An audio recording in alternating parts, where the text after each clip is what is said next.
Mais d'abord, Gaspard Proust est avec nous. Bonjour Gaspard, comment ça va ? Comme dirait l'ami Jamel Debbouze, c'est super. Allez, vive la rigole. Il y a quoi dans l'actu ce matin ? Vous êtes gonflé, je sais pas, c'est à vous de me le dire. Vous avez vu que le président de la République a écrit une lettre aux électeurs, tiens ? Oui, j'ai vu ça, miskin. Il sait plus quoi faire pour faire revenir l'être aimé, celui-là.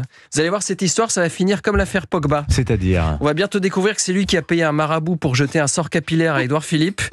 Moi, je serais Gabriel Attal au cas où je ferais un traitement préventif contre les poux, toutes les semaines, on sait jamais. Comment vous expliquez, Gaspard, cette tendance à ne pas pouvoir s'arrêter de parler alors que ses proches ne cessent de lui dire d'être le moins prolixe possible, Ça se résume en un seul mot, Dimitri. Oui, lequel ? L'érotomanie, tout simplement. Là, on est en plein SOS d'un érotomane en détresse. C'est vieux comme le monde, tu sais, c'est cette maladie. Plus ton ex te dit dégage, plus le mec il est persuadé qu'en faisant le pied de grue devant chez elle, en la bombardant de textos, elle va revenir. Tu sais, c'est le genre de psychologie particulière où le mec, il suffit qu'il voit que la nana lise son texto et il se dit « Je sens qu'elle est folle de moi, celle-là. » Ah, vous croyez ça, vous ?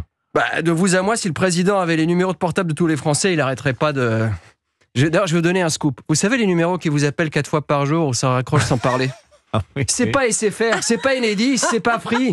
C'est Manu qui appelle Brigitte qui déboule juste à temps pour tirer la prise du téléphone avant qu'il se mette à causer dans le combiné, c'est tout. Vous pensez que c'est maladif, en fait ?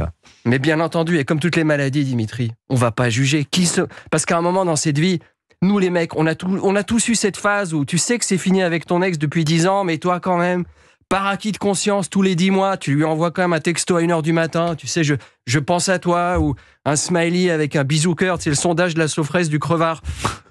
Le truc qui engage à rien, mais on sait jamais, si ça se trouve, avec un peu de bol, elle va se prendre le texto alors qu'elle est en pleine dispute avec son mec, avec le gamin de 6 mois qui braille dans la poussette.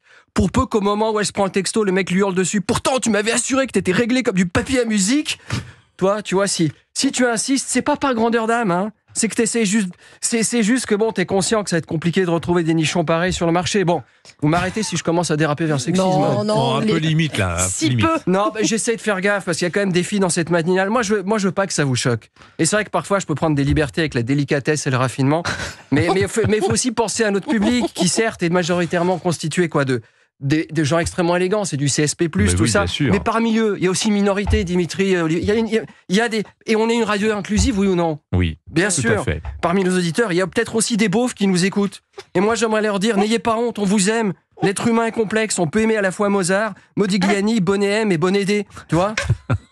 Tout ça pour dire, ce que je m'égare, le président, là, il fait ce qu'il peut pour récupérer son électorat. C'est de bonne guerre. Ah oui, vous pensez, vous ? Mais on le connaît, ce sentiment de détresse. Moi, je vous mets ma main à couper que s'il voit que ça répond pas, il est capable d'aller liker une vidéo TikTok de Bardella parce qu'il voit qu'il y a plus de gens dessus.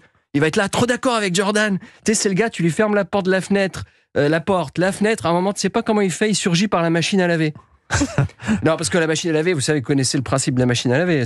Non, c'est-à-dire ? C'est cet espace spatio-temporel où en glissant une paire de chaussettes noires après lavage, tu te retrouves avec 2 chaussettes blanches et une chaussette rose. Quelque part, le président, c'est pareil, c'est le MacGyver du siphon. Oui, certains lui ont reproché d'avoir parlé de la guerre civile, alors que c'est lui qui avait quand même eu l'idée de dissoudre l'Assemblée nationale. Voilà, c'est sûr que c'est quand même le mec qui organise le parcours de la flamme olympique tout en prenant bien soin que tous les relais de la flamme se fassent dans des stations-service. Oh, sinon vous avez regardé, c'est bien vu, le débat entre Gabriel Attal, Manuel Bompard et Jordan Bardella hier soir. J'ai pas eu le temps, mais en revanche, j'ai un ami de gauche qui m'a envoyé une capture d'écran de Manuel Bompard avec tous ceux qui le soutiennent. T'es derrière, franchement, niveau vestimentaire. Quel progrès depuis que Matignon semble accessible. Franchement, vous trouvez pas ? Oui, et Jean-Luc Mélenchon a dit que Manuel Bompard a prouvé qu'il pouvait être Premier ministre. Vous croyez ? C'est évident. Attends, pour une fois qu'on a un mec vraiment proche du peuple. Vous trouvez que Manuel Bompard fait proche du peuple ? Mais ouvre les yeux, Dimitri. Tu le prends tel quel. Tu le déposes à la station de métro de Barbès. Tu lui glisses une cartouche de fausse Marlboro sous le bras. Tu le confonds avec le premier vendeur à la sauvette. Sachant que la balance commerciale extérieure est déficitaire, il va faire un carton au G7, ce gars-là. Ah oui, vous pensez, oui. Il va se promener parmi les chefs d'État avec cet air de vendeur décontracté. Il va se poser devant Xi Jinping, là, il va ouvrir la veste. Et il va dire Airbus, Rafale, TGV. Merci beaucoup, Gaspard Proust. On imagine bien. Ouais. Ça y est, on visualise. On a l'image. Pour la journée. Bien sûr. C'est vrai que tu ne vois pas comme mannequin pour Hermès. Bref.